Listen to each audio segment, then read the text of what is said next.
marches comme un aveugle qui ne sait pas où il va. Tu marches comme un sourd qui n'entend rien du tout. Tu t'en fous de Dieu, tu te moques de sa Bible. Mais un jour, tu couleras des larmes pour tout cela. Tu vas couler des larmes, tu vas pleurer un jour. Dis-moi si tu mourrais ce soir, mais que diras-tu à Dieu si tu mourrais demain? Nous allons recommander ces instants entre ses saintes mains, lui demander encore son assistance, sa présence, son règne, et qu'il prenne le contrôle de tout ce que nous allons faire, de notre corps, de notre âme et de notre esprit. Élevons tous nos voix, prions le Seigneur. Seigneur Jésus, ce soir, j'honore ta majesté au milieu de nous dans ce grand programme que nous avons avec toi.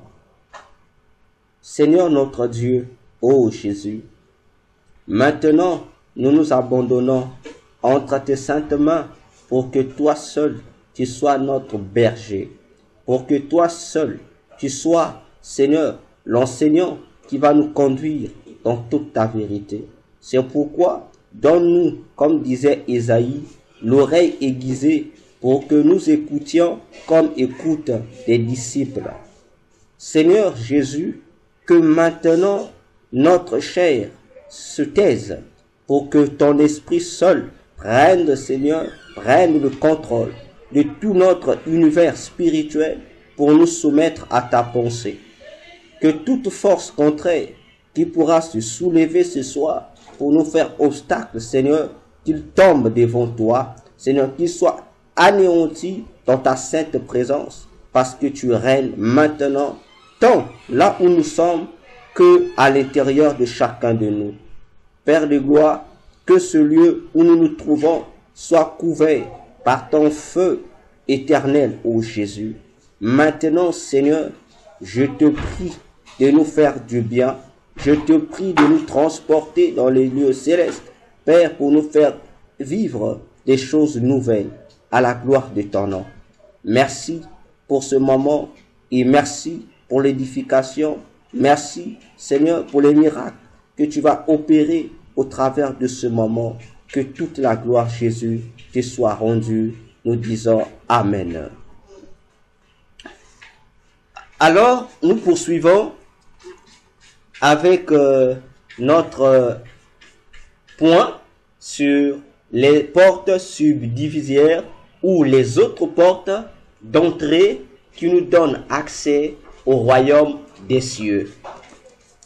Au royaume des cieux. Alors, aujourd'hui, nous allons voir deux portes encore. Alors, nous devons comprendre une chose, c'est que on va lire un verset dans Matthieu 7, le verset 13 au verset 14. Matthieu 7, du verset 13 au verset 14. Lisons la parole du Seigneur. Jésus déclare ceci. Entrez par la porte étroite, car large est la porte, spacieux est le chemin qui mène à la perdition, et il y en a beaucoup qui entrent par là. Mais étroite est la porte, resserré le chemin qui mène à la vie, et il y en a peu qui les trouvent. Je reprends pour une meilleure compréhension. Matthieu 7, le verset 13 au verset 14. Le Seigneur Jésus dit ceci, en s'adressant à la foule et à ses disciples. Il dit, entrez par la porte étroite, car large est la porte, spacieux est le chemin qui mène à la perdition, et il y en a beaucoup qui entrent par là. Mais étroite est la porte, resserré le chemin qui mène à la vie, et il y en a peu qui les trouve. Amen. Souvent, nous lisons ce passage, mais quelquefois, nous ne prêtions pas attention à des réalités spirituelles que Jésus évoque dans ce deux passages bibliques. Remarquez, il dit « Entrez par la porte étroite ». Nous savons qu'une porte étroite, définie même par la suite par Jésus lui-même, c'est une petite porte. Donc une porte qui a un petit accès. Voyez-vous, bon, pour bien dire, qui a un petit trou par lequel ceux qui veulent y accéder entrent. Donc, Jésus s'adresse à tout le monde. Il donne un ordre à tout le monde. Il lance un appel à tout le monde. Il dit, et à la foule qui l'écoutait, et aux disciples, il dit, entrez par la porte étroite. Si on peut reformuler, il dit, entrez par la petite porte. Pourquoi on doit entrer par la petite porte? Il dit, deuxième élément à retenir notre attention. Il dit, car large est la porte 1. Donc il présente en dehors de la petite porte, qui est la vraie porte, par laquelle tout le monde doit entrer. Il dit, il y a une autre porte qui est cette fois-ci grande par rapport à la petite porte 1. Il dit, spacieux est le chemin qui mène à la perdition. Donc, vous avez ici une porte, et cette porte-là, une fois que vous vous introduisez dans cette porte a des réalités, mais avant d'arriver à cette porte, il y a un chemin, et le chemin est spacieux. Et on dit, et le chemin, et la porte, les deux, la porte large et son chemin, les deux conduisent à la perdition. Et c'est sur ce chemin large-là, qui conduit aussi à la porte large, que les gens aiment emprunter.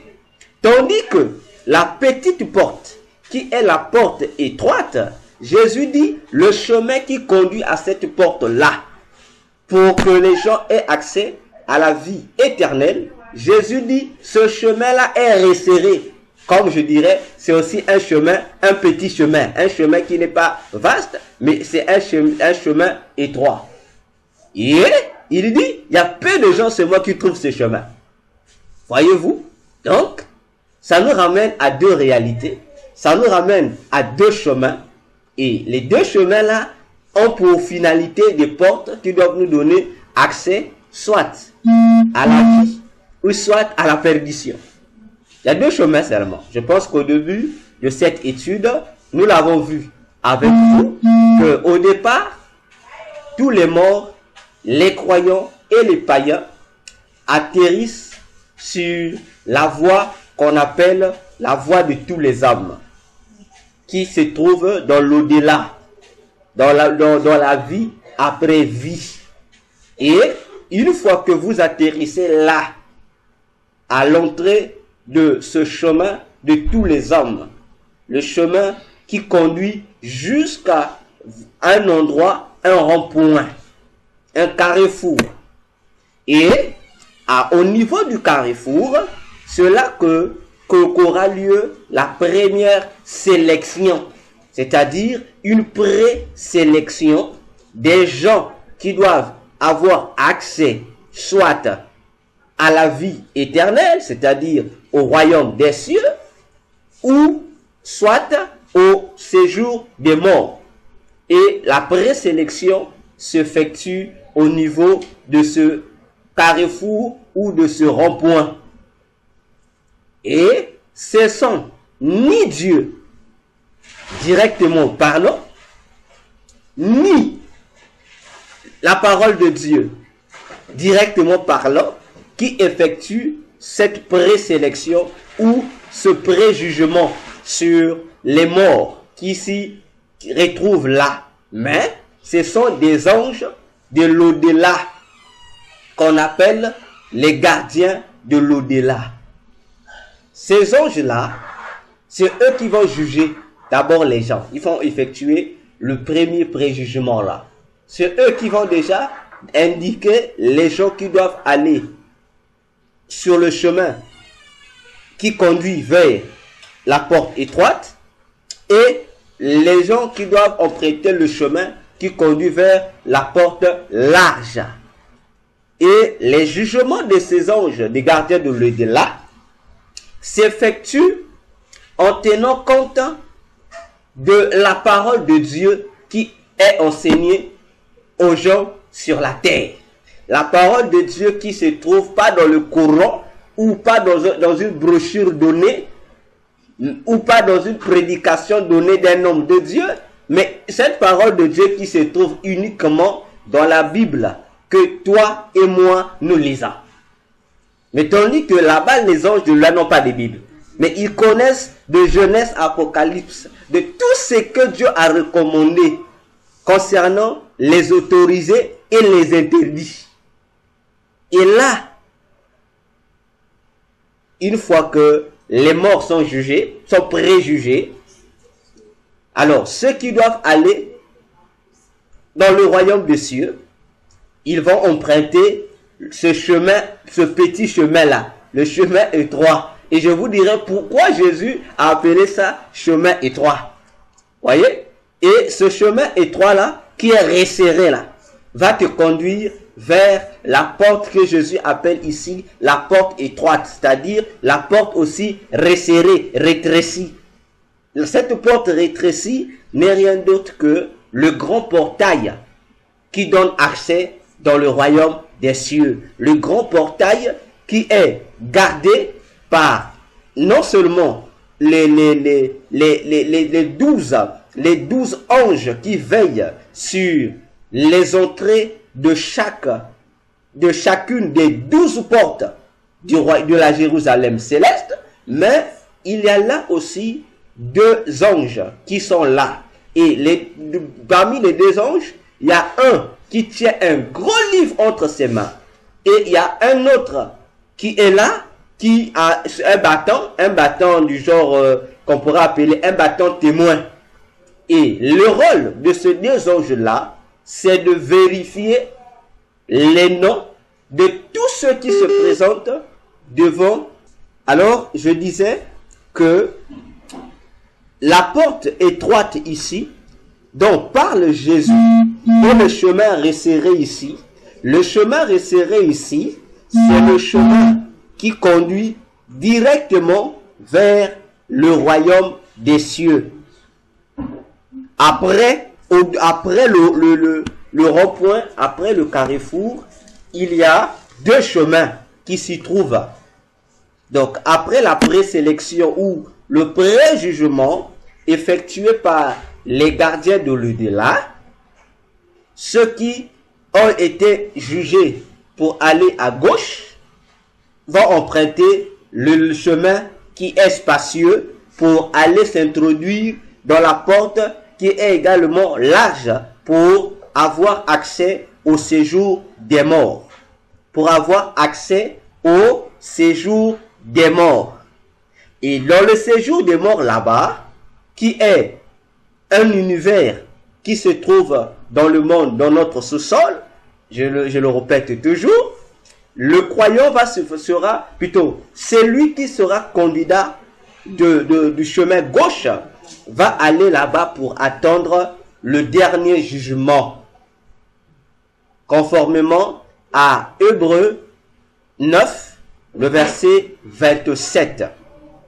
Il va rester là-bas, mais il ne sera pas en paix, il sera dans le tourment, parce que l'endroit où on va l'emmener, ça ne sera pas une réjouissance, mais il sera emmené dans le séjour de mort pour être châtié, pour recevoir d'abord le pré-châtiment par rapport à ce qui a été sa mauvaise conduite vis-à-vis de Dieu sur la terre, par rapport à son incrédulité à l'égard de ce que dit la Bible. Et là, on va l'emmener dans le séjour des morts. Il sera là-bas et dans le séjour des morts, on va l'emmener dans une prison. Voyez-vous? Donc, c'est comme un malfrat qui a mal agi et il a été arrêté en attendant que le tribunal puisse le juger. Alors le tribunal le prend d'abord de manière momentanée, on le fout d'abord en tôle, en attendant que le jour de son jugement soit établi pour qu'il soit jugé, cette fois-ci pour recevoir une condamnation définitive. De même aussi, tous ceux-là qui ne sont pas éligibles face à la parole de Dieu se retrouvent au séjour de mort, emprisonnés dans des prisons.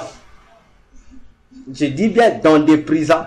Et les châtiments dans ces prisons-là dépendent du degré du péché que tu as commis et du degré que ce même péché-là continue à produire sur la terre.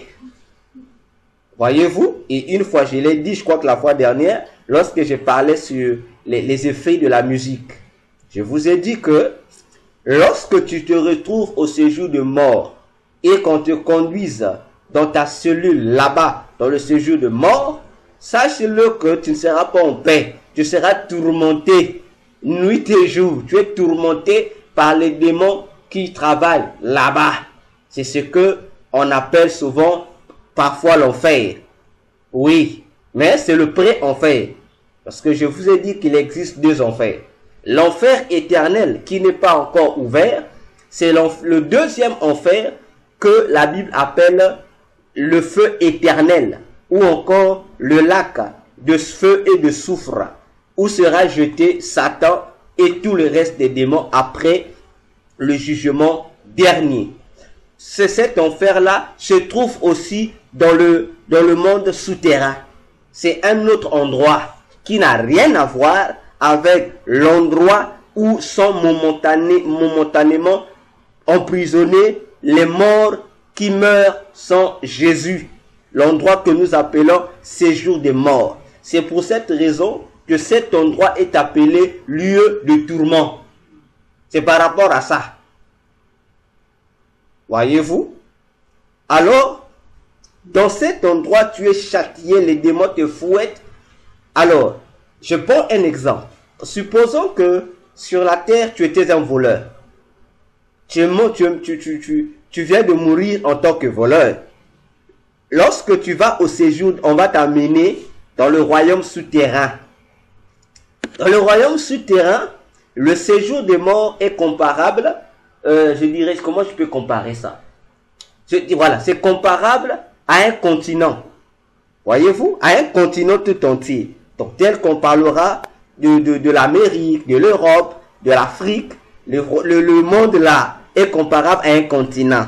Donc, tel que nous avons dans les continents des pays, et que chaque pays a ses villes, a ses localités, c'est la même chose que nous retrouvons dans le séjour des morts. Donc, lorsque vous écoutez le séjour des morts, le monde des morts, c'est la même chose. Alors, lorsqu'on t'attrape, toi, qui as subi ton préjugement auprès des anges de l'au-delà, on va te conduire dans la ville de ton péché là. La ville de ton péché là. On va te conduire là-bas. Et dans la ville de ton péché, on va trouver une prison là-bas et on va te mettre là-bas. Donc là-bas, les quartiers, il y a des quartiers. On sait que ça c'est le quartier des voleurs. Et dans le quartier des voleurs, de la même manière que dans nos quartiers, il y a des ruelles et autres, là-bas aussi, il y a des prisons semblables. Donc on sait que ruelle numéro temps, c'est les monteurs de quelle catégorie. Donc vous êtes bien catégorisés. Voyez-vous, vous êtes bien catégorisés. Donc on sait que ton péché est jugé en vertu des degrés. On dit il y a le degré 1, degré 2 jusqu'à... Alors, selon le nombre de tes degrés de péché, toi tu avais menti. Alors si ton mensonge là, comme tu es mort sans te repentir, ça veut dire que ton mensonge continue à avoir des effets et des impacts dans le monde. Si tu avais menti quelqu'un, je prends un exemple. Bon, prenons le cas palpable. Prenons le cas sur les affaires. Si par ton mensonge, tu as eu à tromper ou à faire de la fraude, n'est-ce pas? l'affaire était finie, non? Toi, tu dis, oh, c'était fini. Pas grave. La personne là a gobé ton mensonge là. La personne aussi, croyant que ton mensonge est la vérité, cette personne continuera lui aussi à son tour à répandre ce que tu lui as dit auprès des autres. Donc, chaque fois que cette information passe de bouche en bouche, toi là-bas dans la prison, on vient ajouter les degrés de tes châtiments là. Ça s'ajoute. Donc, imaginons-nous tous les jours, puisque là-bas, le temps n'existe pas. Mais la Bible emploie l'expression pour dire nuit et jour par rapport à nous sur la terre. Donc, les morts qui sont dans le séjour de mort n'ont aucun repos. Donc, tous les jours, ils sont châtiés parce que tous les jours, leur péché continue à produire des fruits. Et comme le principe spirituel veut que celui qui sème récolte. Donc, il continue à récolter. C'est pourquoi c'est mauvais de mourir sans Christ. Parce que tous les péchés que tu commets là, ces péchés-là vont te rattraper. Et non seulement que ces péchés vont te rattraper, ces péchés vont aussi t'apporter des bénéfices, des travaux que eux, ces péchés ont eu à accomplir sur la terre. Voyez-vous? Donc, mourrez avec Jésus. J'ouvre une parenthèse ici. Je parle de ce royaume-là, du royaume souterrain, je vous ai toujours dit, parce que c'est le royaume que Satan m'a permis de comprendre et de découvrir. J'ouvre une parenthèse ici. Une fois, je vous ai dit ici que sur la terre, la plupart du fonctionnement de nos gouvernements ne sont rien d'autre que, dans la majorité des cas, des principes, des règles du fonctionnement, une copie-collée du fonctionnement du gouvernement de Satan dans les différents royaumes sataniques. Je vous ai dit, on nous parle de la Maison Blanche. La Maison Blanche n'est qu'une photocopie exacte de la Maison Blanche de Lucifer qui se trouve dans le monde sous-marin. Il a sa maison là-bas, sa Maison Blanche, à l'intérieur de laquelle il tient souvent les grandes réunions mondiales. Surtout les réunions du 31, de la nuit du 31 décembre pour préparer les finalités ou les finitions de tout ce qu'ils vont projeter contre la nouvelle année. Voyez-vous? Et il y a une maison telle que vous voyez la Maison Blanche là. C'est tel que ça y est. Là, alors que la Maison Blanche a été construite après, des millénaires après. Voyez-vous? Mais la Maison Blanche de Satan a été construite avant même que l'humain peut-être ne soit créé. Maintenant, comment cette maison de Satan s'est-elle retrouvée en Amérique? Et on dit, là-bas, c'est là où règne la nation la toute puissante au monde. Attention. Ok? Attention. Il y a aussi une autre maison. Parce que dans le monde aujourd'hui, disons-le, sur le plan politique, le monde est gouverné par deux individus. Ok? Le monde est dirigé par l'Amérique et d'un côté, et de l'autre côté, vous avez la Russie. Ce sont les deux pouvoirs. Ce sont les deux pouvoirs qui dirigent le monde. C'est ce qui vous ressort sur le plan politique. Vous avez les capitalistes ou encore les démocrates sur le plan politique. Vous avez les démocrates et d'un autre côté, vous avez ce qu'on appelle les républicains. Autrement, les capitalistes et les socialistes. Voyez-vous? C'est de cette manière que Satan a imposé le monde à vivre. Donc nous vivons dans ces deux systèmes-là. Et du côté des Russes aussi, ce qui est pour l'Amérique, la Maison Blanche, auprès des Russes là-bas aussi, ils ont leur maison. Je ne sais pas s'ils appellent ça Kremlin. Là-bas aussi, ils ont leur maison. Et cette maison est appelée la Maison Rouge. On appelle ça la Maison Rouge. Là aussi, ça fait partie aussi d'une autre maison de Satan. D'une autre maison de Satan. Où il tient également ses réunions politiques avec ses agents sataniques. Alors, comment les deux maisons de Satan, la maison blanche de Satan et la maison rouge de Satan se retrouvent sur la terre? Attention. Ainsi, vous allez voir que il y a une autre maison, il y a une autre maison là, qui a une influence en Afrique et aussi en Europe. Une autre maison.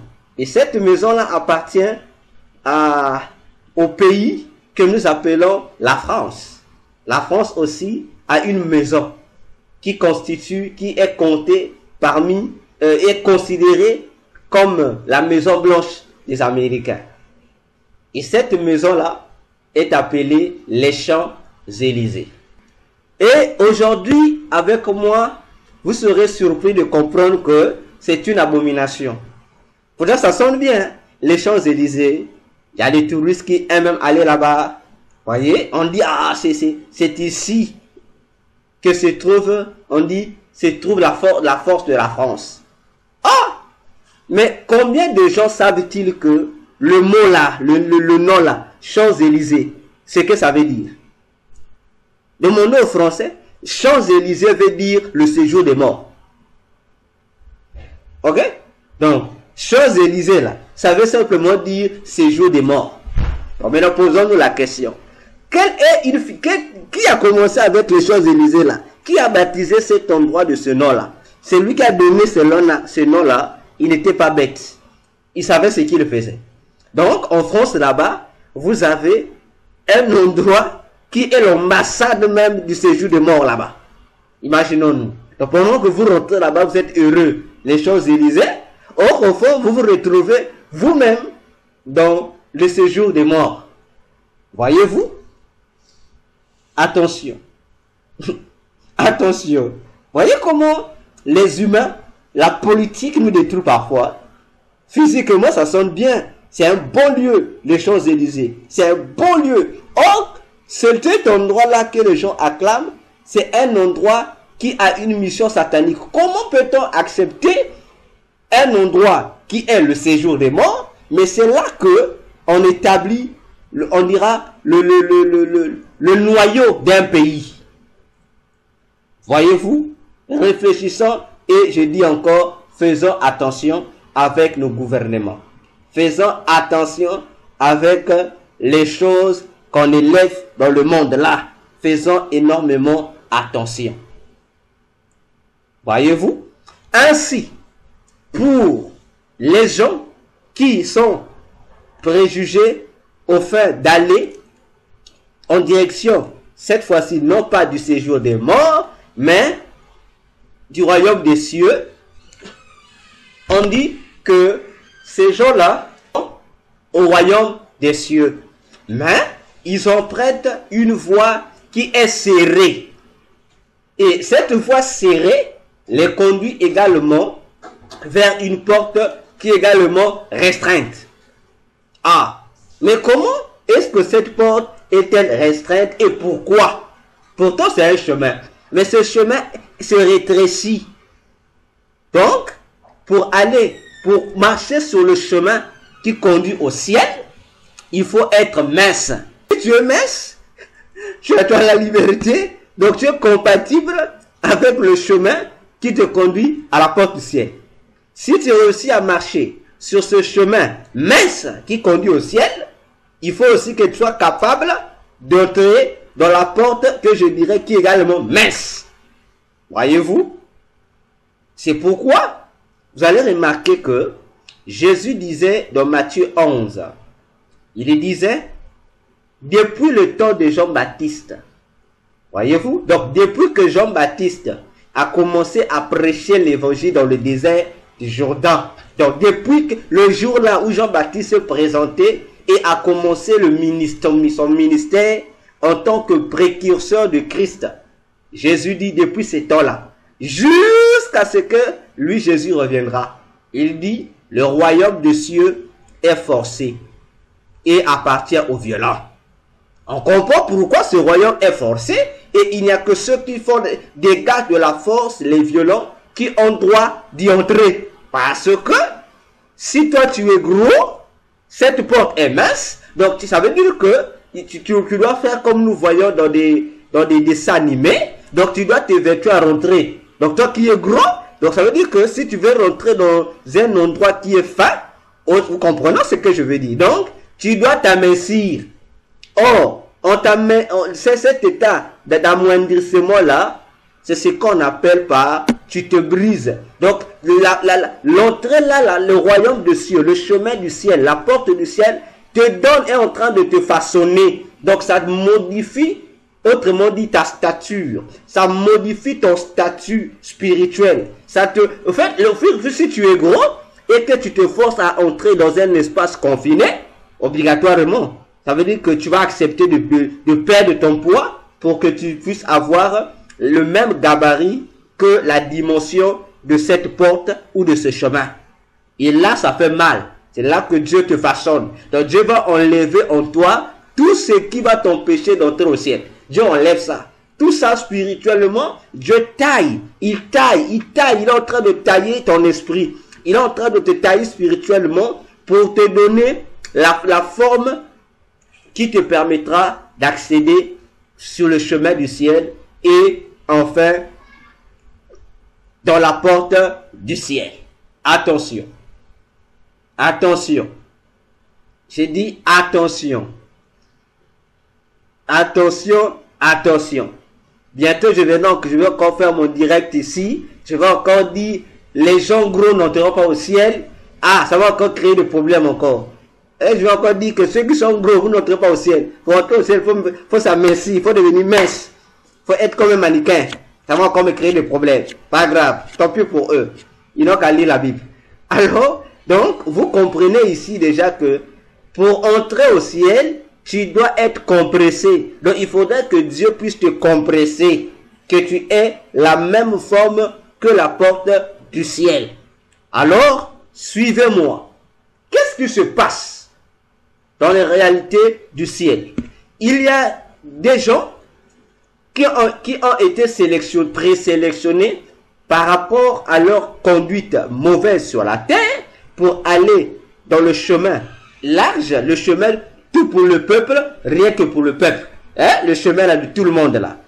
Voilà pourquoi vous allez remarquer pourquoi il y a une église qui est la représentante légale, suprême de Satan sur la terre. Cette église-là qui est dirigée par le pape. Vous connaissez cette église-là. Voilà pourquoi vous allez comprendre pourquoi cette église s'appelle catholique.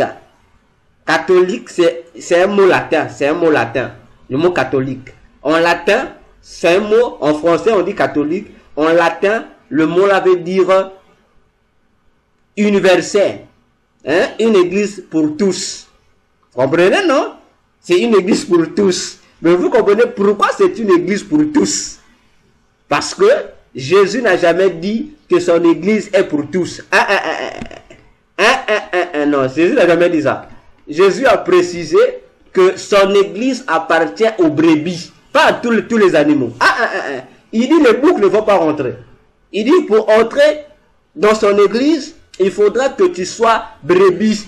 Mais si tu es bouc, tu n'entres pas. Bon, si d'un autre côté, il y a une église qui se réclame de Jésus, mais qui change la devise de Jésus, qui dit cette fois-ci, il n'y a pas seulement les brebis qui doivent rentrer, même les boucs. Donc l'église pour tous. Vous comprenez déjà que cette expression-là, l'église catholique, ça veut simplement dire, parler de la voie large là, qui conduit les gens à la porte large, la porte de l'enfer. Voilà pourquoi vous allez remarquer aujourd'hui dans le monde, toutes les mauvaises choses qui sont validées aujourd'hui sur la terre portent maintenant le nom tous. Mariage pour tous. Nous réfléchissons. Dieu lui crée le mariage, il dit le mariage n'est pas pour tous, mais uniquement pour un homme et une femme. Donc Dieu établit une catégorie des gens qui doivent se marier et le type de gens qui doivent se marier. Je dis, pour se marier, il faudrait qu'il y ait un couple hétérogène, un homme qui doit s'associer à une femme. Voyez-vous? Maintenant, Satan, voyez, Dieu aussi a taillé. Dieu a fait une restriction. Mais Satan, lui, comme il veut toujours élargir ce que Dieu amoindrit, Satan fait le contraire. Lui, il aime toujours les choses qui sont grosses. C'est Satan. Alors, il dit aussi, non, Dieu, tu as trop serré. Faut desserrer. Il dit non. Au lieu que ça soit seulement le mariage spécialisé pour les couples hétérogènes, il dit non, que je crée homo. Donc, cette fois-ci, le mariage est pour tous. Donc, et les hétérogènes, et les homos, mariez-vous. Et les bisexuels, mariez-vous. Et quoi encore? Et les bestiaux, bon, ceux qui font les mariages avec des arbres, puis il y en a maintenant là. Même en Europe, ça avait commencé en Inde là-bas, en Asie, mais ce vent-là est aussi rentré en Europe, où il y a maintenant des individus, ce n'est pas des fous, ce sont des messieurs sérieux, ce sont des femmes sérieuses. Tu vois la femme, je te dis oui, cette femme-là vraiment, c'est une femme, cet homme, c'est un homme. Mais curieusement, ces hommes-là vont faire le mariage avec un arbre. Parce qu'il a tellement aimé l'arbre. Parce qu'il a aimé ce arbre-là. Ils vont faire un mariage avec l'arbre. Et le mariage est célébré par les prêtres catholiques et validé par les mères. Bon, imaginons-nous ça. Quelle abomination! Voyez-vous? Un arbre. Quand même. Attendez. Et le mariage est célébré tant au niveau de la dot et au niveau de l'état civil. Et on amène ça aussi, les prêtres et certains pasteurs viennent bénir. On dit non, c'est son choix. Frères, sœurs, tout ça, c'est ça. Donc, en pratiquant ces choses-là, sachez-le que vous êtes rentrés dans le principe du chemin de tout le monde. Là où, comme a dit Jésus, la voie large, là, comme c'est large, comme c'est universel, comme c'est pour tous, comme c'est catholique, vous êtes là. Et je dis, c'est pourquoi beaucoup de gens aiment ça, aiment la voie là. Mais au final, ce que les gens ne savent pas, c'est que cette voie-là catholique-là, cette voie pour tous-là, amène les gens à la perdition. Voyez-vous, les hommes, les femmes, qui aujourd'hui non seulement sont dans l'homosexualité, dans le lesbianisme, mais sont dans la bestialité, on se marie avec les animaux. Voyez-vous ces choses comme ça. Satan ne s'est pas limité là. Pour donner plus de goût, plus d'avantages à son mariage pour tout cela.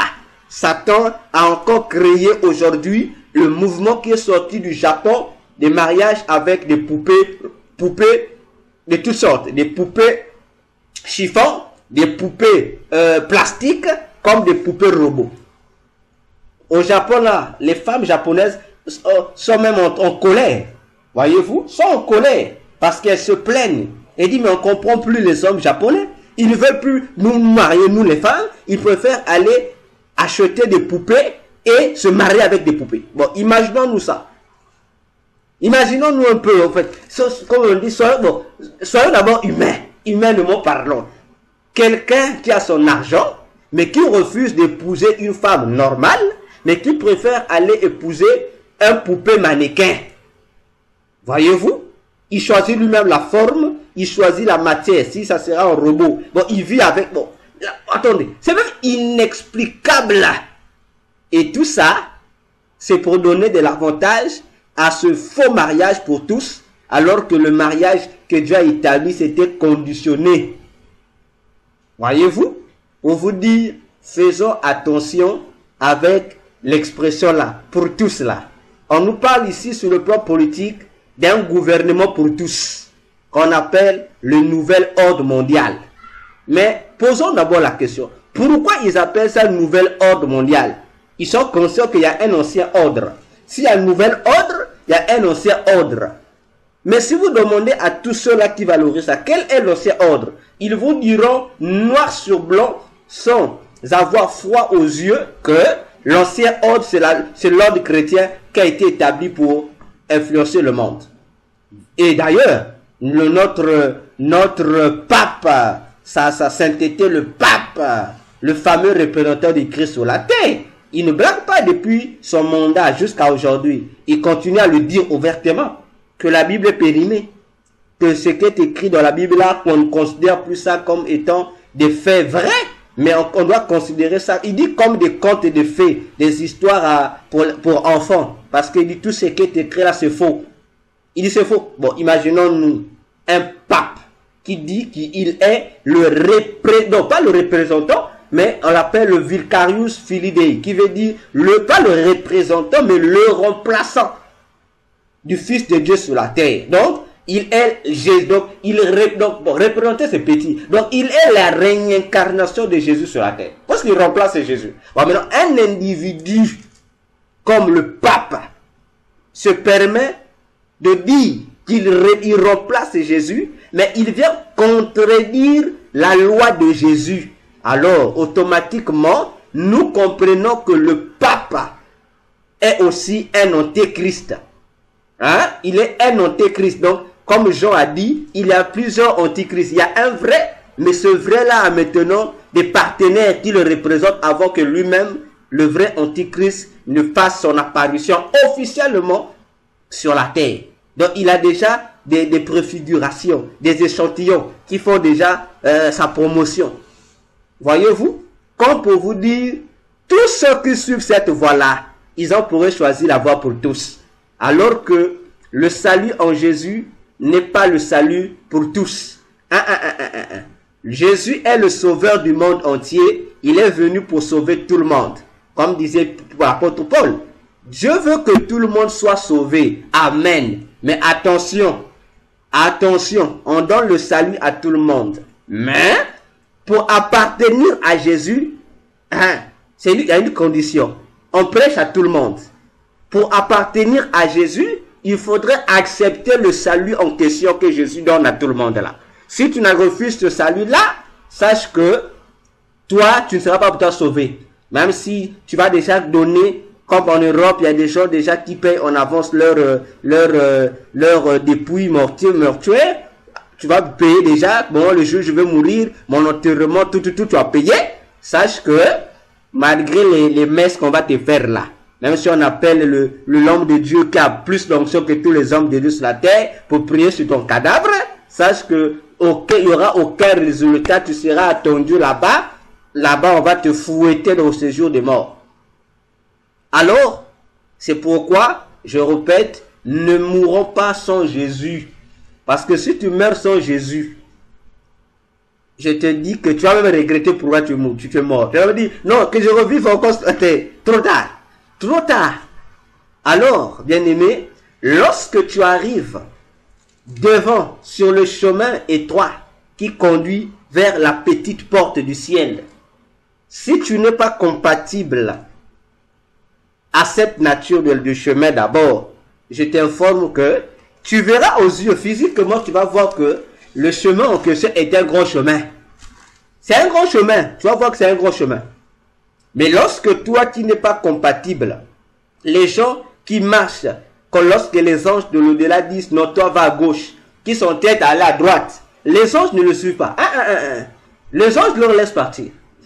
Mais qu'est-ce qui se passe? Lorsque ces gens-là commencent seulement à marcher sur ce chemin-là, dès qu'ils commencent à mettre les pas, au fur et à mesure qu'ils avancent, ce chemin-là et le royaume de cieux qui l'aperçoit de loin, se rétrécit au même moment. Vous comprenez? Donc pendant qu'il marche, ça se rétrécit. Jusqu'à ce qu'il va arriver devant la porte, il va voir que la porte du ciel devient petite. C'est-à-dire que toute la clôture du ciel va devenir comme une fourmi devant lui. Imaginez-vous. Donc lui, il voit que, imaginons-nous, la porte, disons, la clôture du ciel, la porte d'entrée du ciel prend la forme d'une fourmi devant toi. Bon, maintenant, toi tu apparais un géant, non? Maintenant, pour rentrer, comment tu vas rentrer? Tu peux pas.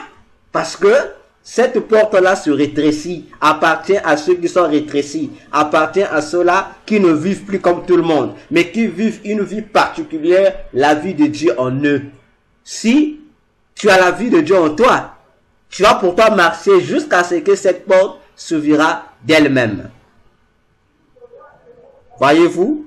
Ainsi, lorsque tu arrives là, à l'entrée de la porte, il y a des anges, ça dépendra, il y a la porte centrale.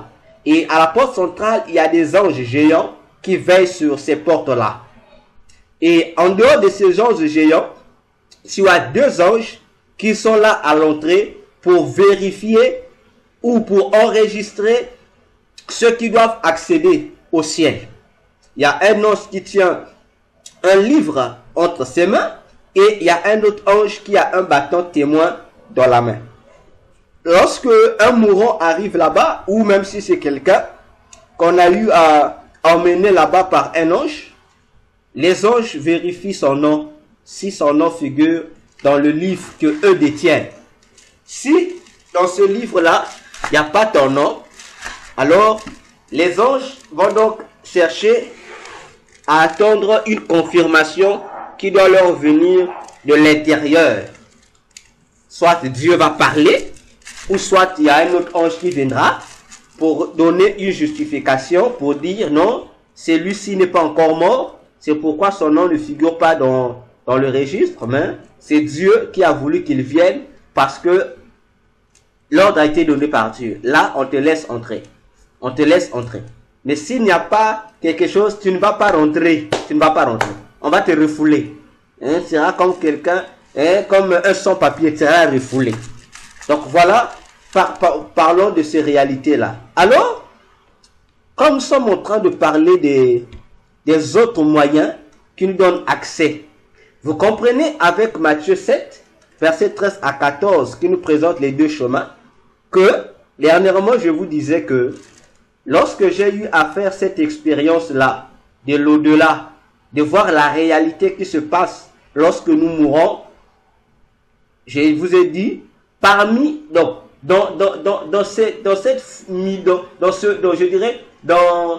parmi toutes les milliers de personnes que je ne peux pas compter qui tombaient chaque seconde, c'est comme si du riz. Voyez-vous, lorsque tu prends par ta main une portion de riz et tu essaies de jeter les grains, tu vois comment ça coule là. C'est de cette manière que les gens tombent là-bas devant l'entrée de ce chemin de Toul qui conduit jusqu'au rond-point. Tu n'as pas d'idée. Donc tu as l'impression que ce sont des riz qu'on jette, mais ce sont des hommes, des gens qui meurent sur la terre. Ainsi, parmi toutes ces personnes-là, les milliers de personnes qui atterrissaient là, je dis parmi toutes ces personnes-là, il n'y a eu que deux qui sont allés sur le chemin du ciel. Il y a moi et il y a cette femme évangéliste anglaise qui est rentrée. Les restes sont allés à gauche. Je dis le reste là, toutes les personnes là sont allées à gauche. Et j'ai compris que lorsque je vois des gens mourir, qu'ils soient chrétiens, qu'ils soient païens, et lorsque je vois ce que nous écrivons là, repose en paix, que Dieu te reçoive, parfois ça me fait peur. Je dis, si vous saviez, vous pensez que parce qu'il est homme de Dieu, comme il est mort, il va au ciel. Non, c'est pourquoi, depuis ce jour-là, depuis ce mois-là, ce mois de mai 2014, j'avais résolu que lorsque quelqu'un meurt, qu'il soit un vrai serviteur de Dieu, qu'il soit un faux serviteur de Dieu, je ne fais plus de commentaires là, dans le sens de dire repose en paix. Je dis plus ça. Je dis plus ça. Oh, repose en paix, qu'il est allé au ciel. Je dis plus ça. Je préfère me taire. Je dis, même si c'est un vrai serviteur de Dieu, je dis plus ça. Parce que, dans l'au-delà, bien aimé, c'est une autre réalité. Sur la terre, on dit, ça c'était un vrai serviteur de Dieu. Mais dans l'au-delà, où ta vie sera mise à nu devant tout le monde, toute la foule, les milliers de personnes qui seront là, si tu contestes le jugement donné par les anges de l'au-delà, on va faire apparaître ta vie depuis que tu es né, même des événements de ta naissance que tu as oubliés, tu dans la tête, ça nous échappe. Ça va défiler donc toutes ces années-là. Donc depuis le jour où tu es né, là, le jour où on t'a accouché là, jusqu'au jour où tu es mort là, on va te montrer ton film. Ne t'inquiète, tu n'auras pas l'idée de la durée. Donc toute cette vie, ta vie va passer. C'est comme si dans moins d'une heure, ça va défiler. Toute ta vie. Dans moins de minutes, ça va défiler là-bas. Parce que dans l'au-delà, le temps ne compte pas. Et toi-même, tu vas voir. On va te dire, les gens vont dire, regarde, ici, tu avais péché. Ici, tu avais péché. Chaque fois qu'on va te lister En te montrant ton propre film. Voilà, ici, tu avais péché. Tu avais péché, tu t'es jamais repenti. Donc, chaque fois que tu pêches et que nous ne nous repentons pas, au ciel, on garde ce péché-là, on note. Satan aussi note. Donc, le registre de Dieu enregistre ton péché non confessé. Satan aussi note. Alors, ce sont ces péchés non confessés-là qui vont te compliquer la vie dans l'au-delà. C'est pourquoi j'ai toujours conseillé les gens. Chaque fois, dans la journée, fais le bilan de ta journée. Tu sais que depuis le matin jusqu'à au moins midi, essaie de faire une introspection personnelle. Demande pardon. Seigneur, tout ce que j'ai péché, pardonne-moi. Le soir aussi, Seigneur, pardonne-moi. Avant de dormir, demande pardon à Dieu si tu es conscient que tu as péché. Maintenant, si tu te retrouves comment on appelle cette expression-là? Donc, je ne sais pas. Est-ce que j'avais péché? Est-ce que j'avais pas péché? Voilà. Si tu es dans l'incertitude, ne souffre pas. Dis seulement, Seigneur, tous les péchés que j'ai commis aujourd'hui là, ceux que j'ai retenus ou ceux que j'ai oubliés, Seigneur, je viens te demander pardon. Sinon, on va te pardonner. Ne laisse pas un quelconque péché non confessé. Parce que ce péché non composé reste péché. Toi, tu as oublié. Mais dans l'au-delà, on va te dire, voilà, ici, tu n'as pas demandé pardon. On va te dire, oui, tu as tout fait sur la terre. Mais ce péché-là est resté devant Dieu. C'était pas effacé devant Dieu. Et ça t'amène au feu pour rien. Tu vas dans le séjour de mort. Pour rien. Vois-tu? Donc, marchons dans la crainte du Seigneur. Alors, je vous ai dit ici, je crois que j'ai même fait toute une émission avec. Une question. Oui, maman. J'allais poser une question sur le péché. Oui. Mais le péché qui sont commis avant cet enseignement, comment faire les péchés qu'on a oubliés? Comment faire? C'est ce que je dis. Que Dieu nous les pardonne. Les péchés que... Là, vous avez donné un exemple sur le présent, ce que vous faites que vous avez oublié. Mais sur le passé, depuis votre conception jusqu'à maintenant là que nous apprenions. Oui. Oui. Lorsque tu es pécheur, les anciens péchés que tu as eu à commettre, le jour où tu reçois Jésus dans ta vie, Seigneur. Voilà pourquoi on dit la repentance a plusieurs phases. Bon, ça c'est moi qui le dis moi-même. Lorsque j'examine la Bible. Docteur, après avoir reçu Jésus comme Seigneur et Sauveur, mais imaginez un peu, vous avez 30 ans dans le Seigneur, et entre-temps, il y a eu des péchés que vous avez commis, peut-être que vous avez oublié, ne connaissant pas cet enseignement. Voilà. Comment rattraper ça? Comment rattraper ce temps-là? C'est simple. Déjà, le jour où nous recevons Jésus comme Seigneur et Sauveur, c'est-à-dire, c'est ce que je disais, j'ai compris personnellement que la repentance avait des étapes. La première étape de la repentance, c'est le regret. Tu as écouté, on t'a dit, voilà, ça c'est mauvais. Le Saint-Esprit a touché ton cœur. Parce que lorsqu'on dit que la conviction du Saint-Esprit, ou lorsqu'on dit encore que l'Esprit touche, les gens pensent que lorsque l'Esprit, je ne sais pas de quelle manière les gens imaginent ça. Le toucher de l'Esprit ou la conviction qui est dans l'Esprit, c'est quoi? C'est te dire, ça c'est le péché. Tu es conscient? Lorsqu'on prêche que ça c'est le péché, c'est mal. Et ta conscience même t'accuse. Tu dis, ah oui, c'est comme on m'a dit, c'était mauvais. Ah, ce que je faisais, c'est mauvais. L'Esprit t'a touché. En fait, il t'a fait comprendre que où était ton péché. Le regret. Ça veut dire que tu reconnais. D'abord, tu as reconnu, le péché. Et tu dois regretter. C'est même ça le mot repentance. C'est-à-dire le regret. Tu manifestes le regret. Comme on dit, tu es désolé d'avoir commis ça. Maintenant, comme tu as reconnu que tu avais péché et que tu as manifesté le regret, la deuxième étape, c'est quoi? C'est confesser ce péché. Puisque tu as reconnu que ça, c'était mauvais. Alors, il faut maintenant confesser ce péché. Confesser ce péché veut dire quoi? Reconnaître publiquement devant Dieu que, oui Seigneur, j'avais péché. Oui, c'est moi qui ai commis ce péché-là. Voilà ce qu'on appelle la confession. Donc, tu reconnais devant Dieu, Seigneur, oui, ah, ça c'est un péché, oui, Seigneur, je suis d'accord. Vraiment, Seigneur, je suis d'accord que j'avais mal fait. Je reconnais, Seigneur, je reconnais que je suis coupable. Une fois que tu acceptes, tu te confesses, troisième étape de la repentance, on te dit maintenant de délaisser.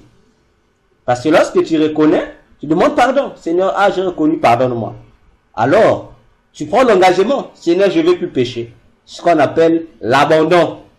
Ça veut dire que lorsque tu prends l'engagement de ne plus pécher, c'est là maintenant, c'est à la troisième étape que Dieu te pardonne. Tu as confessé, tu as reconnu, tu as pris la décision. Ça veut dire, là, ton casier judiciaire est effacé, tu redeviens vierge, comme au jour de ta naissance. C'est pourquoi la Bible dit, dans 2 Corinthiens 5, le verset 16 à 17, que tous ceux qui sont en Jésus sont devenus des créatures nouvelles. On dit, les gens ne prêtent pas attention, on dit, les choses anciennes sont passées. Ils deviennent créatures nouvelles. Alors les faux pasteurs vont dire aux gens que les choses anciennes là qui sont passées là, on dit quoi? Ce sont tes souffrances là, c'est ta pauvreté là. Oh, c'est faux, c'est ta maladie là. C'est faux, on ne parle pas de souffrance là-bas. On ne parle pas de ta vie passée dans le sens de tes problèmes. Non, non, non, non. On parle de tes péchés anciens là. C'est ce qui est passé. Tu deviens une créature nouvelle. Pour preuve, tu vas constater que tu es devenu une créature nouvelle, mais ta pauvreté est avec toi. C'est ta pauvreté avec toi. Ta pauvreté est là. Ton statut social reste avec toi. Voyez-vous, si tu étais riche, tu restes riche. Si tu étais pauvre, tu restes pauvre. Si tu étais modeste, tu restes modeste. Voyez-vous, donc ça n'a rien à voir avec ce qu'on dit. Rien à voir. Tu deviens une créature nouvelle. Rien à voir avec ce qu'on dit. C'est par rapport au péché. Donc, ta vie pécheresse du passé là est passée. Donc, tu deviens une nouvelle créature parce que Dieu a rendu ton casier judiciaire vierge. Donc, devant Dieu, tu es né de nouveau. Donc, tous les péchés là que tu as eu à commettre là sont effacés. C'est pourquoi la Bible dit, l'apôtre Paul disait aux chrétiens d'Éphèse, dans Acte 17, il est dit, Dieu ne tient pas compte de l'ignorance. C'est-à-dire, lorsque tu te répands en Jésus, Dieu maintenant, comme il ne tient pas compte de ta vie passée là, pendant que tu étais ignorant là, il va te pardonner. Donc, tu reçois la grâce présidentielle de Dieu. Il te pardonne. Maintenant, tes péchés le comptage de tes péchés vont reprendre quand? Vont reprendre après le jour où tu t'es repenti là. Dans les nouveaux péchés que tu vas commettre, c'est ce qui sera qu'on va commencer à noter maintenant. Tu as péché en note. Alors, qu'est-ce que tu dois faire maintenant? Chaque fois que tu sais que tu as péché, tu demandes pardon. Maintenant, si tu ne sais pas que tu as péché, lorsque tu dors, avant de finaliser ta journée, il faut faire le bilan de ta journée. Tu demandes pardon pour tous les péchés. Si tu es consciente que, en tout cas, je doute, j'ai des inquiétudes, je suis incertain. Le mieux à faire, c'est de dire, Seigneur, pardonne-moi pour tout ce que toi, Seigneur, tu sais que j'ai commis aujourd'hui qui t'a pas plu. Demande seulement pardon. Tout court, Seigneur, pardonne-moi. Bon, moi, peut-être, j'oublie. Je ne sais pas, mais toi, tu connais, tu n'oublies pas. Tout là, tout ce que j'ai fait, qui ne t'a pas honoré aujourd'hui. Seigneur, lave-moi, pardonne-moi par ton sang. Et le sang de Jésus te pardonne. Si tu le fais sincèrement, il te pardonne. Et là, tu es renouvelé encore. Demain aussi, tu fais la même chose. Voyez-vous? Tu fais la même chose. C'est simple. Et maintenant, qu'est-ce qui arrive aux croyants? Ce qui arrive aux croyants, c'est quoi? Satan vient les manipuler. En faisant quoi? En les faisant oublier les péchés qu'ils ont commis la journée. Voyez-vous? Parfois même, ça arrive. Avant même que tu n'arrives à la fin de la journée. Tu verras peut-être vers les... peu importe l'heure. Hein? Peut-être les après-midi, tu es assis quelque part. Tu sens que il y a une conviction du péché. Il y a un esprit en toi qui te dit, réponds-toi, réponds-toi. Tu écoutes bien. Parfois tu dis, ce sont mes pensées. Je vais repentir, qu'est-ce que je fais? Réponds-toi, le Saint-Esprit t'a été dit, réponds-toi. Bon, tu te dis, ah, je n'ai rien fait. Et maintenant, Satan va tout faire pour te faire oublier. Et tu vas passer toute la journée, même le soir, lorsque tu veux ouvrir la bouche pour parler là. Tu vas, dans ta prière du soir là, tu ne vas même pas avoir dans l'esprit l'idée de faire la repentance. Tu vas tout dire, mais sans te repentir, tu dors. Ça veut dire qu'au ciel, on a noté. Demain encore, tu vas encore oublier. Et au fur et à mesure, or, les péchés non confessés ne font qu'augmenter. Tu dis, je suis chrétien, mais les péchés d'hier ne t'ont pas confessé ça. Et c'est ce qui va te recaler, c'est ce qui a même le pouvoir de t'empêcher d'entrer au ciel. Voyez-vous? Donc, tous les jours, sanctifions-nous. Tous les jours, sanctifions-nous. C'est une guerre. Voyez-vous? C'est une guerre parce que Satan et ses agents, connaissant le secret, feront tout pour nous faire oublier ça. C'est pourquoi toi aussi, vaut mieux même la nuit, oublie tous les autres sujets là. Les sujets qu'il faut oublier avant de commencer ta prière. Dis toujours, Seigneur, sanctifie-moi. Seigneur, rends-moi pur à tous les niveaux possibles. Selon ce que toi, tu comprends par impureté, enlève. Tout court. Tu verras que tu seras en bon terme avec Dieu. Et ça va t'aider. Donc voilà pour ce qui concerne cette affaire-là. Alors, nous allons lire une chose que vous devriez retenir. Et ce que je vais vous dire, ça va vous aider à développer encore votre intimité avec Dieu. C'est quoi? C'est que parmi les moyens qui nous donnent accès dans le royaume de Dieu, c'est quoi? C'est que ce que plusieurs chrétiens ne savent pas.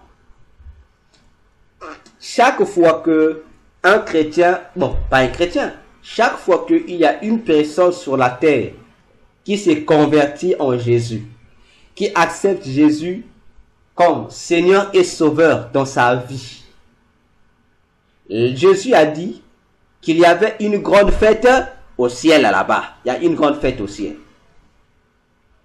Je reprends. Jésus dit, chaque fois qu'une personne ici sur la terre s'est convertie, il y a une grande fête dans les cieux. Je reprends pour une meilleure compréhension. Chaque fois qu'il y a un païen s'est converti sur la terre, accepte Jésus comme Seigneur et Sauveur dans sa vie, la Bible dit, au ciel, il y a une grande fête pour lui. En fait, pour lui. En fait, pour le converti là, on lui fait une grande fête au ciel.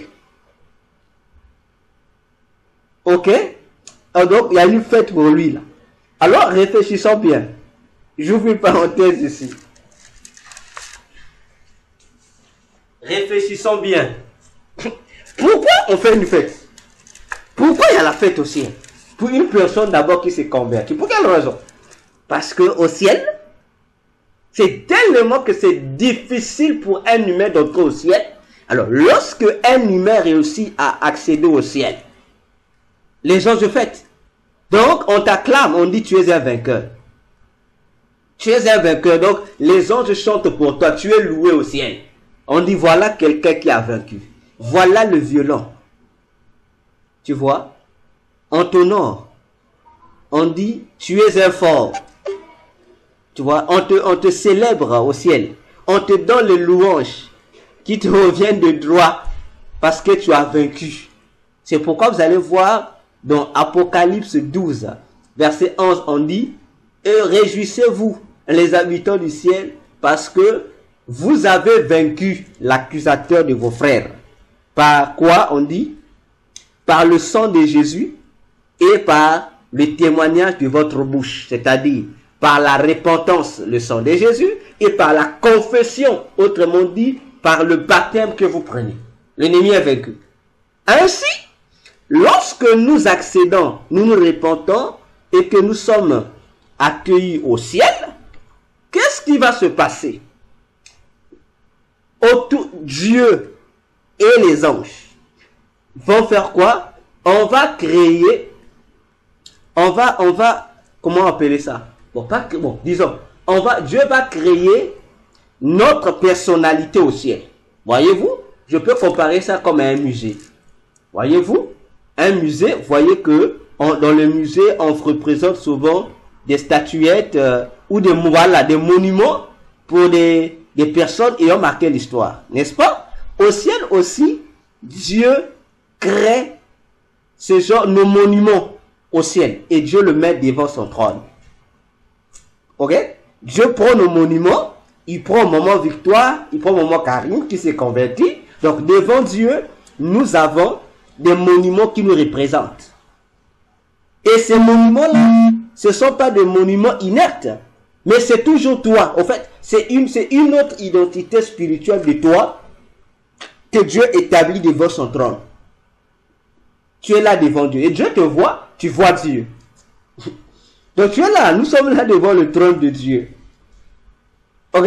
Tu es là devant le trône de Dieu. Donc, de la même manière que Jésus, pendant qu'il existait sur la terre, il existait en même temps au ciel. Je vais lire ça vous allez lire ça dans Jean 3, le verset 13. Pendant que Jésus était à la fois sur la terre en tant qu'humain, il était aussi dans le ciel, assis sur son trône en tant que Dieu. De la même manière aussi, lorsque nous nous convertissons en Jésus, il y a un autre nous est sur la terre, c'est le notre nous qui est sur la terre. Mais il y a un autre nous qui est assis comme Dieu au ciel devant le trône de Dieu. Ainsi, lorsque tu pries, en dehors des autres réalités dont je vous ai parlé autrefois, cette réalité, qu'est-ce qui se passe? Lorsque tu rentres en prière ou tu fais quelque chose, tu danses, tu loues, en fait, je résume ça par le mot prière. Vous allez comprendre, tout inclus.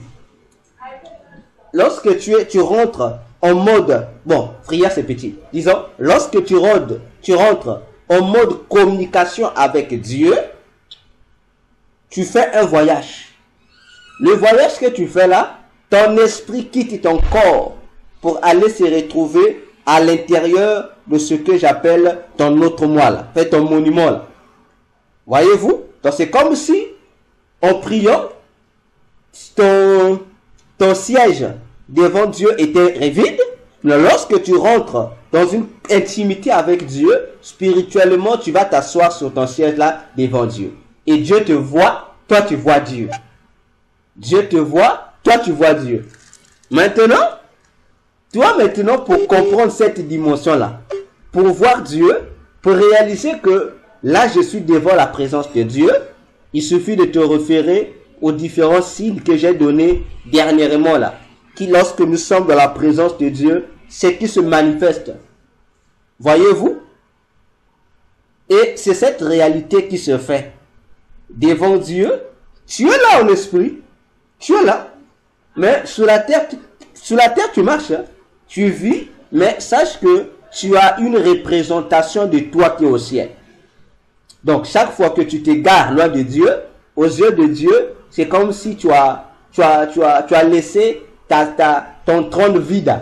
Et Dieu sait, il sait que ce ciel interne n'est pas là, Et ça, je vous le dis, plusieurs chrétiens, plusieurs serviteurs et servantes de Dieu iront en enfer, mais leur maison au ciel vont rester là-bas. Ça va rester au ciel. Et ils vont en enfer, mais leur maison est restée.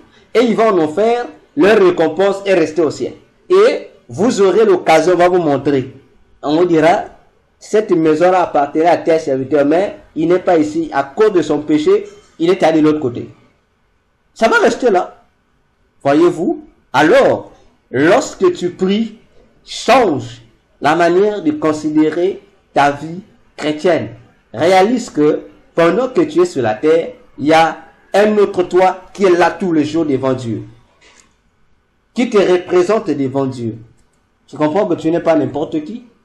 Et tu comprends qu'il y a certaines choses que tu dois refuser dans ta vie. Voyez? Tu dois refuser dans ta vie. Comme je disais, tu n'es pas forcément obligé de chasser les démons. Tu peux laisser les démons à côté de toi. Mais toi, tu réalises que Si moi, devant Dieu, je suis un roi, et devant Dieu, et j'ai une représentante de moi devant Dieu. Oh, mais si le démon, ça veut dire que le démon est rien. Tu changes ta façon de prier. Tu dis seulement, Seigneur, je veux réaliser l'identité de mon personnage qui est devant toi. Je veux être un avec cette personne-là. Et tu déclares, Seigneur, en tant qu'autorité qui voit ta face. Oh, Église, quelque chose m'a révolutionné. L'ange Gabriel, je dis un ange, l'ange Gabriel. Dans Luc 1, il dit à Zacharie, le futur père de Jean-Baptiste, il dit, Zacharie, ta femme Elisabeth va mettre au monde un enfant qu'on va appeler Jean-Baptiste, qui va marcher avec la puissance et l'esprit d'Élie. Et Zacharie, sacrificateur, en plein service dans le temple, il voit l'ange. Pas que c'était pas une vision, c'est une apparition.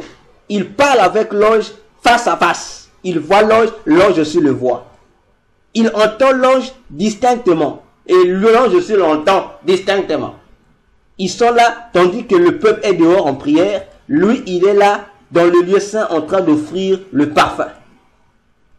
L'ange lui dit, toi et ta femme, vous allez mettre au monde. Zacharie Bouddha, il doute de ce que l'ange lui dit. Alors, lorsqu'il va douter, qu'est-ce que l'ange Gabriel lui dit? L'ange Gabriel lui dit, je m'appelle Gabriel. Ça c'est un ange, hein? Il dit à Zacharie, comme tu doutes de ce que je dis, maintenant moi je te dis, je suis Gabriel. Je me tiens dans la présence de Dieu. Il dit, c'est pourquoi toi, comme tu as douté de ce que je t'ai apporté comme bonne nouvelle, il dit, tu seras muet. Juste, tu vas te reparler le jour où l'enfant naîtra. Le jour où on m'a dit, il faut donner à l'enfant. C'est ce jour-là que tu vas parler. Voyez-vous? Et effectivement, pendant les 9 mois de la grossesse de sa femme, Élisabeth, le sacrificateur de Dieu est resté muet. Pendant 9 mois, il était muet. Lui qui est rentré dans le temple de Dieu pour servir, il parlait. Mais il est ressorti muet. La Bible dit que les gens, en le voyant sortir, ils faisaient des signes. Tout le peuple qui était en prière dehors avait compris que Zacharie a été visité par un ange. Voyez-vous? Le peuple était content de lui. Mais ce que le peuple ne savait pas, c'est que lui, il a raté sa visitation divine parce qu'il a douté de ce que l'ange lui a dit. Et le jour où parents, amis, connaissances débattaient sur le nom que devrait avoir l'enfant, tout le monde proposait des noms. On a dit papa doit parler, mais il est mien.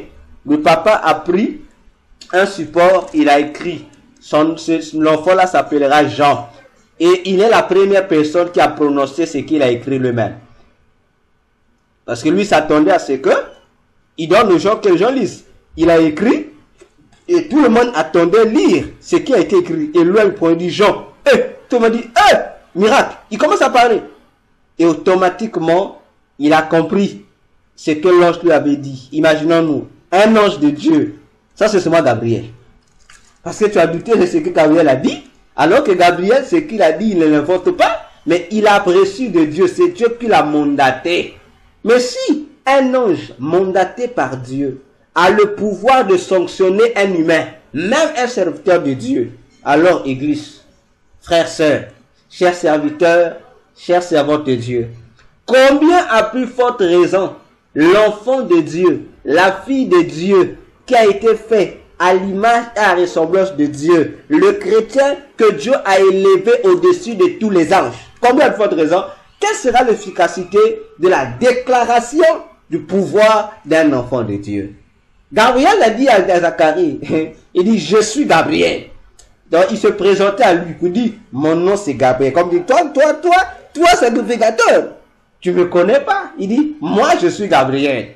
Donc toi aussi, devant les démons qui te tourmentent parfois là, devant les situations bizarres là, qui viennent s'intercaler sur ton chemin là, qui viennent s'opposer à tes projets là. Au lieu que tu perds parfois l'énergie à le combattre pour rien, dis-lui seulement, mon nom là, voilà ce que c'est mon nom. Comme c'est ce que c'est mon nom, il dit, moi je vois la face de Dieu. Je suis dans la présence de Dieu au ciel. Ainsi, comme je suis dans la présence de Dieu, comme Dieu a fait de moi un roi, ainsi, en ma qualité de roi, je déclare que si Zacharie était devenu muet, toi aussi, je déclare. C'est fini. Et tu déclares avec sûreté. Tu déclares en ta qualité de parce que tu reconnais que tu as une personnalité chez toi au ciel là-bas, qui voit Dieu tous les jours et la personne est là. Ta personnalité est là. Même si tu souffres sur la terre, au ciel, là-bas, on te respecte parce que tu es un roi. Tu es au-dessus de tous les anges de Dieu. Imaginons-nous ce privilège-là. Changeons nos systèmes de prière. Maman. Donc nous sommes clonés ou quoi? Maman. Nous sommes clonés ou quoi avec une représentation au ciel? Je pense aussi c'est le mot. Je pense que c'est le mot. Je pense. Mais donc le vrai nous, c'est celui qui est au ciel ou c'est bien sûr. Le vrai toi, c'est ce qui est au ciel. C'est pourquoi on nous demande d'être ce que Dieu, d'être l'identité que Dieu nous a donnée. C'est comme ça. C'est pourquoi on le répète. Mais comment faire pour se connecter à celui qui est au ciel?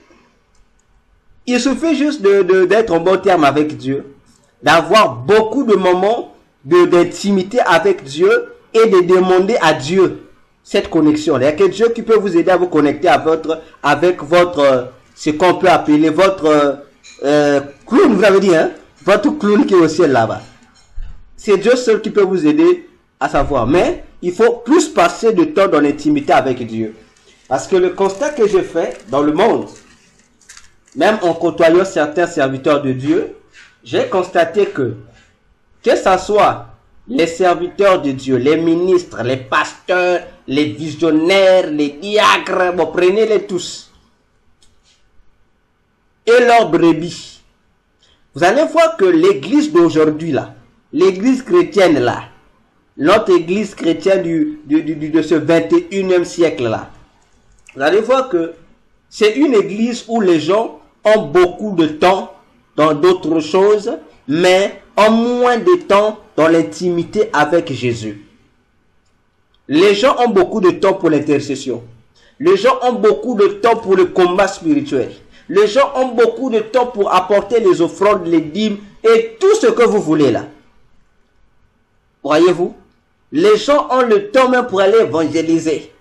Mais les gens n'ont pas assez de temps pour adorer Dieu. C'est-à-dire dans une intimité où on ne demande rien, où on chasse aucun démon, où il n'y a pas un combat spirituel, où il n'y a rien. C'est-à-dire que tu disposes un temps où tu n'es là qu'en train de glorifier le Seigneur. Donc c'est un temps comme ça. De la même manière que nous prenons du temps pour intercéder là, pour demander, pour chasser, pour brûler, pour consumer, tu disposes aussi ces temps comme ça. Tu dis bon, je vais passer 2 heures simplement pour louer Dieu ou pour le glorifier. Que ça soit en parole ou dans les cantiques, tu es là. Dans ton esprit, tu ne fais aucune demande. Aucune demande. Donc, c'est un temps où tu dis, c'est mon temps d'intimité avec Dieu. Donc, tu n'es que là en train de glorifier Jésus. Tu n'es que là en train de le louer. Sans pour autant à la fin, Seigneur, tu sais, je t'ai adoré. Maintenant, tu connais mes problèmes. Oh! Alors que les chrétiens savent te demander. Mais disposons aussi de ce temps-là d'intimité. J'ai toujours pris ce moment d'intimité. Je dis toujours, il y a un moment où le couple discute de l'avenir. Oui, c'est un temps. Ils vont discuter sur leur projet d'avenir. Ils vont discuter sur les enfants. Ils vont parler sur les besoins de la maison, les loyers et autres. Mais il y a aussi un temps où lorsque le couple est couple là, il ne pense ni aux enfants, ni au projet d'avenir là. Hein? Il y a un temps là où les couples disposent là. Là, il parle que de leur couple, sans enfants, sans quoi que ce soit, sans argent, sans galère, sans chasser des démons, sans rien. Donc là, il parle que de leur amour. Où la femme dit à son homme, exprime à son homme l'amour qu'il a envers lui, et l'homme aussi fait de même envers sa femme. Hein? Là, vraiment, on oublie tout le monde. On oublie même qu'on avait des soucis. Parce que c'est un temps d'intimité entre monsieur et madame. Chose qui manque à nous chrétiens aujourd'hui. Remarquez dans les églises. Remarquez vous-même. Les gens, pour intercéder. Vous verrez comment les gens se sacrifient pour intercéder. On a dit seulement aux gens à l'église là. Dit seulement aux gens, même dans un culte. Disons seulement que nous allons adorer le Seigneur. On ne va rien demander, on va maintenant adorer le Seigneur. On va le glorifier, vous allez voir. Vous allez voir, les gens ne feront même pas 2 minutes. Les voix vont commencer après un moment donné, ça diminue, ça fera même pas 5 minutes. Mais si vous dites qu'il faut chasser des démons, là, il faut prier contre l'esprit de pauvreté, contre l'esprit de mort. Mais toi-même le modérateur, tu vas te fatiguer. Tu verras, les gens ne vont, même si tu es en train de faire si coupons, on veut prendre ce, tu verras que les gens ont gardé le cap là, ils sont en train de prier fort. Alors que nous ne refusons pas, tous les sujets sont importants devant Dieu, mais il faut que nous apprenions à donner à chaque sujet sa place devant Dieu. Voyez-vous? Parce que l'adoration, réfléchissons un peu. Réfléchissons s'il vous plaît. Nous aimons parler de Jéricho, n'est-ce pas? Nous parlons de Jéricho. Mais les gens, comme j'ai toujours dit aux gens, lorsque nous lisons la Bible, lisons la Bible comme font les explorateurs là. Les gens qui veulent explorer quelque chose. Les gens qui veulent découvrir quelque chose. Comme des touristes. Voyez-vous? Les touristes ont un regard différent de tout le monde. La Bible dit bien, Jéricho était la toute dernière ville, la plus difficile à conquérir pour Israël. Parmi toutes les villes, tous les peuples qu'ils ont combattus, l'unique forteresse qui était difficile, plus difficile que même l'Égypte, plus difficile. La Bible déclare que Jéricho était barricadé. C'est-à-dire, le roi de Jéricho a eu à fortifier Jéricho d'après les informations qu'il recevait d'Israël, de ce que Israël a fait subir à d'autres nations. Donc, ils écoutent. Comment ils ont fait en Égypte? Non, il y a eu 10 plaies. Lui, il crée des barrières qui feront que, s'il y a les 10 plaies, qu'aucune des plaies ne puisse frapper son pays. Donc, il a pris toutes les précautions possibles pour dire à Israël que vous venez au nord, je suis avec vous. Que vous venez avec le feu, je suis avec vous. Si vous venez avec de l'eau, je suis avec vous. Donc, peu importe les armes, les tactiques que vous avez fait, moi j'ai étudié vos tactiques là, je vais vous avoir. Suivez-moi bien. Alors, le roi de Jéricho était là. La Bible dit qu'il a même institué pas d'entrée, pas de sortie. Maintenant, un tel peuple, comment vous pouvez vaincre un tel peuple? Donc, il n'y a pas d'entrée, pas de sortie. Et tout est barricadé. Alors, Dieu dit, ok, Dieu va faire quoi? Dieu sait que Israël, dans le désert, il passait plus son temps dans l'intercession, il passait plus son temps dans les dîmes, les offrandes et autres actions de grâce. Mais Israël, dans le désert, passait plus de temps à écouter la parole. Mais Israël n'avait pas de temps trop de temps pour l'adoration, l'intimité. Dieu va leur dire, Josué, je change la tactique de la guerre contre Jéricho, de la ville la plus terrible. Dieu dit, cette fois-ci, prenez tous les guerriers. Dieu dit, prends tous les guerriers là, mets les guerriers derrière. Dieu, mais d'habitude ce sont les guerriers qui sont devant. Dieu dit non, les hommes du combat spirituel là, mettez-les derrière. Bien, prends tous les hommes de combattants là, les gens là qui aiment les intercesseurs là, mettez les intercesseurs derrière, mettez-les derrière, ils sont derrière. Mais Dieu, si je prends les combattants, les intercesseurs, les chasseurs des démons, Dieu, je les mets derrière, mais qui sera à l'offensif? Dieu dit, prenez-moi les chantres, que tous les chantres soient devant. Suivez-moi bien.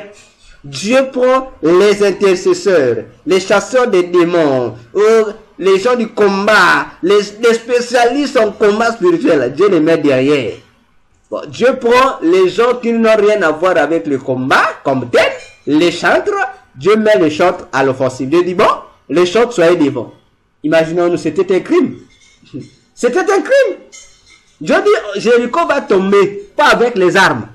Mais avec quoi? Dieu met les chantres devant. Dieu dit, les chantres, vous allez chanter.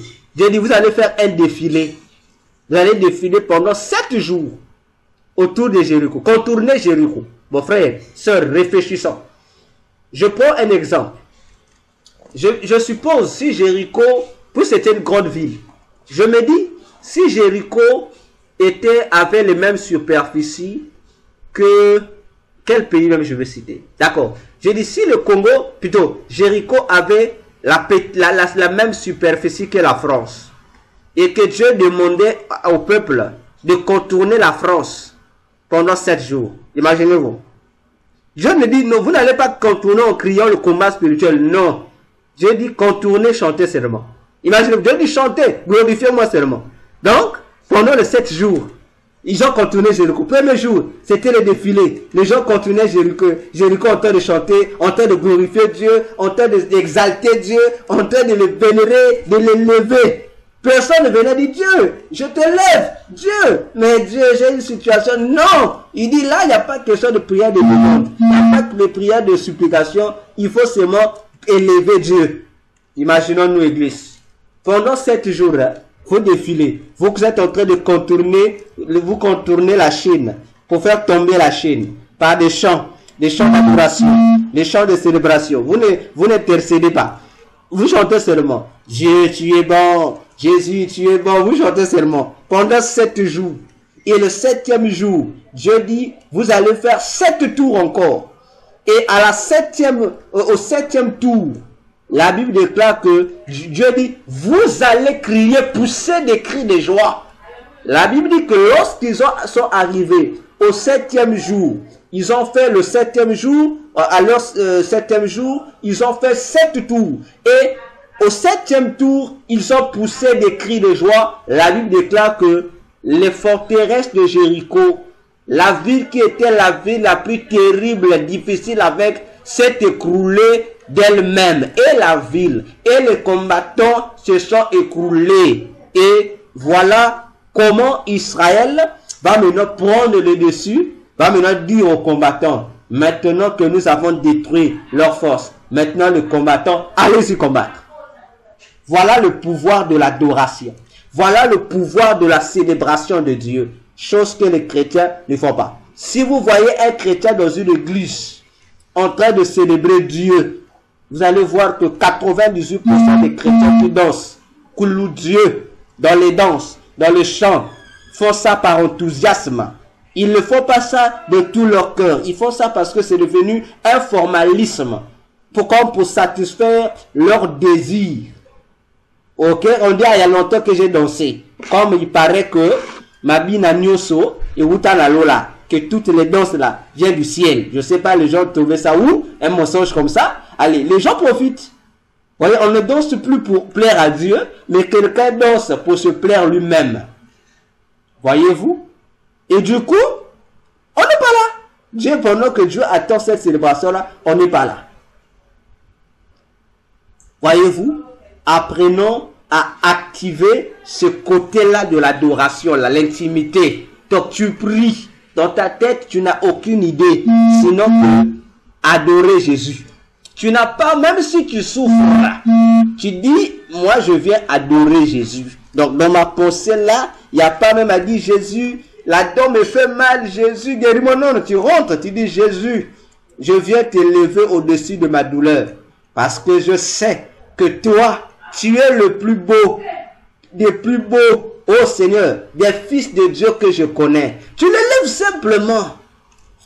Tu l'élèves simplement. Et vous comprendrez que ça te donnera une puissance.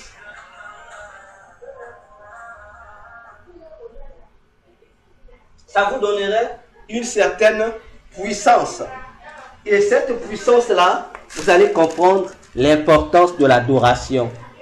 Je descends encore dans Actes des Apôtres 16. Nous, on aime seulement le verset 30 et le verset 31, où Paul et Silas ont dit aux geôliers, si tu crois au Seigneur Jésus-Christ, tu seras sauvé toi et ta famille. Mais la conséquence de ce qui s'est passé là, Paul et Silas étaient en prison, enchaînés.